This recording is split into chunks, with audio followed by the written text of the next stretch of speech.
Anak yang soleh itu anak yang tahu kalau dia seorang laki-laki nanti, secantik apapun istrinya, selucu apapun anak-anaknya, sebanyak apapun harta yang dia miliki, sehebat apapun dia di mata anak buahnya, demi Allah, orang tua tidak pernah menjadi nomor 2 dalam hidup. Ini banyak orang yang suka salah ini. Cuma gara-gara dunia, orang tua panjang mata menanti kedatangan anak. Jangan ya. Jangan. Anak yang soleh tahu sekali, sampai kapanpun ibumu, ayahmu, sampai kapanpun. Dunia nggak membuat dia lupa ada berkah keramat dunia hidup di atas muka bumi ini. Dia nggak repot datang ke makam-makam para wali. Orang tua nomor 1 yang dia temui. Ini orang hebat. Ini banyak di antara kita, makam-makam didatengin, di mana saja didatengin, ngalap berkah. Orang tua panjang mata, berlinang air mata menanti, mana anakku? Mana pohon yang pernah kutanam? Mana pohon yang pernah kurawat? Kudengar dia sudah mulai berbuah, ingin kurasakan buahnya. Berani mengeluarkan dana jutaan untuk hal-hal yang gak disyariatkan. Ini orang tua panjang mata. Rela ndak rela, orang tua kita akan mendengar dan melihat. Ma, aku pengen nikah, aku pengen berkeluarga, Ma. Ya orang tua ya seneng lah. Cuma kalau inget metik buahnya belum terasa, ya ada perasaan kayak gimana gitu loh. Karena dia tahu setelah ini dia akan menikah, bahwa anak orang ada kehidupan yang berbeda yang bakal dia rasa. Orang tua makin hari makin rentan, bukan makin seger. Yang perempuan dibawa orang, ya Allah. Baru kemarin perasaan mainin poni ini anak perempuan kita, betul. Baru kemarin mainin kepangan rambutnya, ya Allah. Ya Allah, baru kemarin perasaan saya titah dia, titah, ya Allah. Belajar jalan, bisa berlari bawa sesuatu, coret-coret tembok, aduh Masya Allah. Sekarang udah gede, dibawa orang, ya Allah, Masya Allah. Yang laki dekat sama mamahnya. Baru kemarin tangan mungilnya kita tuntun, kalau kelepas dia nangis, betul? Sekarang tangannya keker besar, tangan ibunya keriput, betul? Mau nangkep tangan anak pun sudah mulai susah. Membawa anak orang datang dengan gagah, cium tangan, cipika-cipiki, udah. Ma, kita jalan dulu Ma ya. Udah Mama, udah. Digandeng tangan kekasihnya, dirangkul pundaknya. Ini anak laki ndak tahu ibunya kayak diiris-iris jantungnya. Dia lihat tangannya yang keriput, ya Allah. Udah berapa lama tangan ini nggak dibawa sama anak ini? Udah berapa lama tangan ini nggak digandeng sama anak saya? Kita merasa bangga akur merangkul istri kita, ibu kita ngelihat pundaknya. Udah berapa lama pundak ini gak dirangkul seperti itu, ya Allah. Dulu aku berdandan secantik-cantiknya, ku dandankan anaknya, ku bawa di hadapan kawan-kawanku bangga. Lihat anakku. Tapi dia gak pernah berdandan rapi membawa aku ke hadapan teman-temannya. Lihatlah ibuku. Ibunya sudah kebayang, ya Allah, ini anak bakal minta nikah sebentar lagi. Yang wajar kalau orang nanam pohon pengen metik buah, wajar. Ini buah belum terasa, pohon sudah mau dibawa. Kebayang tidak? Ya Allah. Mulai dia kebayang. Sehingga rasa-rasa seperti ini menjadi tumpukan rasa di hati orang tua kita, yang nanti pada akhirnya dia pun bakal kembali ke hadirat Allah. Kita pun bakal kembali ke Allah, betul?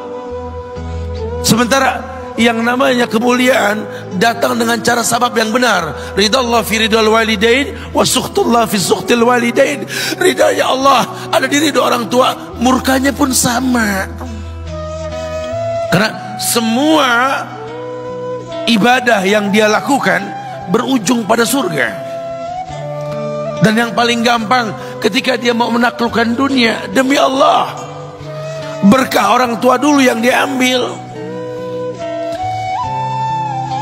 Ini dirasa oleh orang mulia yang Nabi katakan, innahu min ahlis sama, innahu min ahlis sama. Manhu?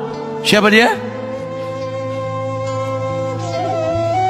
Sahabat manusia yang pernah hidup zaman sahabat tapi nggak ketemu Rasul, yang bernama Uwais Al-Qarni, pemuda miskin pengembala kambing di negeri Yaman. Padang tandus yang dia tinggal di situ, yang dia kesampingkan hidupnya untuk ibunya, untuk ibunya. Tidaklah terucap kalimat satu yang ingin ibunya pengen, kecuali Uwais pasti akan melakukannya apapun, dan ibunya cacat. Apa kata Uwais? Tidak akan pernah terlontar kata dari mulut ibuku kecuali kan kulakukan yang dia inginkan. Masya Allah. Ibunya cacat dan dia menomorduakan diri, yang penting orang tuanya dulu. Hingga satu waktu ibunya berkata, wahai Uwais, ibu sudah tua. Andai kematian mendatangi ibu, ada beberapa keinginan yang ibu pengen merasakan keinginan tersebut. Mungkin enggak ya? Apa Bu? Katakan. Ibu pengen haji. Bengong, Wes, ya Allah Bu, ini Yaman, Hadramaut, yang sekarang saja pesawat itu bisa 3 jam menuju Saudi itu, 2 jam lebih lah menuju Saudi. Ini lebih jauh lagi, kebayang berapa ratus kilo, berapa ribu kilo nggak tahu. Ya baiklah ibu, kata Uwais, aku tidak pernah menolak permintaan ibuku, tapi kali ini aku tidak bisa menjawab karena mikir gimana caranya ini. Apalagi dia seorang pemuda yang punya penyakit sopak, ada tanda-tanda putih di bagian badan itu kayak pano besar gitu tuh. Udahlah, terserah gimana nantilah. Yang penting ini nomor 1 dalam hidup ini. Dia beli seekor anak sapi, digendong tiap hari itu sapi sama si Uwais menuju puncak gunung. Turun lagi, gendong ke atas, turun lagi tiap hari. Sampai orang bilang, Uwais gila no. Orang sapi dipiara, dia digendong tiap hari naik gunung yang tinggi. Sampai nggak berasa, dikatakan 8 bulan dia lakukan itu. Sehingga terbentuklah fisiknya yang bagus karena olahraga tiap hari bawa itu sapi. Dan sapi itu makin berat, dalam hikayat dikatakan sampai di atas 100 kilo itu sapi. Kemudian dia tetap gendong ke atas dan dia yakin, bismillah saya yakin. Sampailah bulan haji, ibu naik ke pundakku, digendong ibunya dari negeri Yaman. Subhanallah, gak ada yang gak mungkin. Lihat, dibawa ibunya ke Mekah, bertawaf di Ka'bah, dunia menyaksikan. Bahkan hikayat mengatakan dia sempat bertanya kepada sahabat Abdullah bin Umar, aku telah menggendong ibuku dari negeri Yaman menuju Mekah, bertawaf di Ka'bah ini. Sudahkah aku membayar jasa ibuku? Apa kata sahabat Abdullah bin Umar? Bahkan satu hentakan napas pun ketika melahirkanmu belum terbayar. Bahkan satu hentakan napas pun ketika melahirkanmu belum terbayar. Dia selesaikan tawafnya. Dia selesaikan tawafnya. Selesai tawaf, dibawa ibunya ke makom Ibrahim untuk sholat 2 rakaat. Selesai sholat, dia angkat tangan, dia berdoa kepada Allah, ya Allah, ampunkanlah ibuku ya Allah. Ampunkan ibuku ya Allah. Masukkanlah dia ke sorgamu ya Allah. Masukkan dia ke sorgamu ya Allah. Ibunya berbisik, Uwais, sudahlah, mintalah pada Tuhanmu ampunan untuk dirimu dan sorga untukmu. Wallahi wahai ibu, Allah ampunkan kamu, Allah masukkan kamu ke sorga, cukup untukku ridhomu yang kubutuhkan wahai ibu. Lihat, manusia saleh, hasil doa Rabbi habli minas solihin. Lihat, makanya ketika Nabi mengatakan innahu min ahli sama, ini manusia penghuni langit, Umar, Ali, temui Uwais.